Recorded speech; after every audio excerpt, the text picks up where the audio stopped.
process, and that's what's important, and the process has to be followed. Okay, talk about process. We have an airport, and we have a mayor, Windsor. I don't want to keep talking about the mayor, but he's traveling all around the world. He's going to go here. He's in Germany trying to get a cargo hub and everything. The UK recently? Yeah. I met with the mayor this morning, actually. Robin Hood, Robin Hood airport.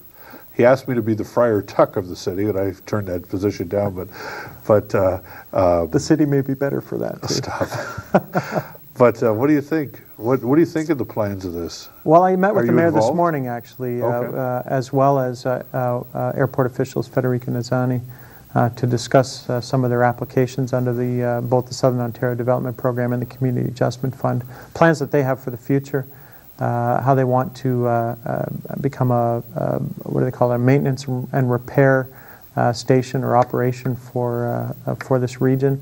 There are some demonstrable assets in terms of our location and capabilities. Some infrastructure will need to be done, of course, to translate some of those ideas into a reality, and that's why they're looking at our diversification funds. I offered some advice this morning with respect to their applications, and we'll see where those end up. But there's a couple of exciting ones, I think, within that new facility for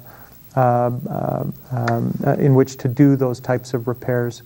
As well as we know that Valiant is a supplier to Boeing. I think it would enhance their capabilities going forward too, to have an airport that's capable to house these types of equipment and repair. Do you feel that we are competing at all with London for any of the airport monies? No, actually, and it's interesting. It depends on what you're competing for. You always have to know what it is you're going after. Sure.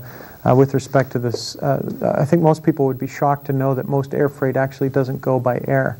It mostly goes by truck. Okay. And the City of Windsor's advantage, I think, is to look at, since we have all that truck traffic coming through in proximity to the border, how do we capture that here for the benefit of the region? That's part of it. Can we reassemble and consolidate that cargo, pre-clear it before it gets sent out of Chicago? Sure. Or other places like that?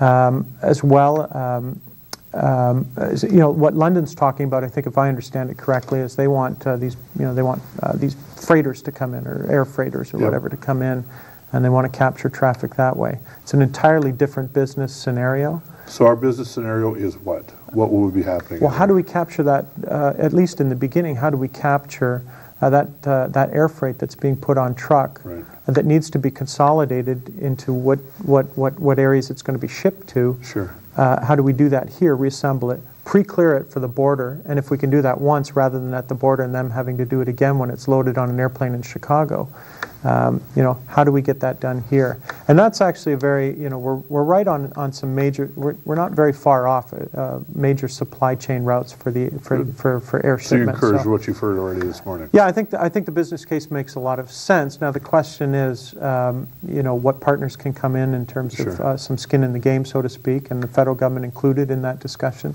Can we all see, will the governments agree that this is a good business case and something worth investing in? Can we all get along? Well, we're trying. That's what we're trying. Well, I think we've done pretty well in the last year or so. You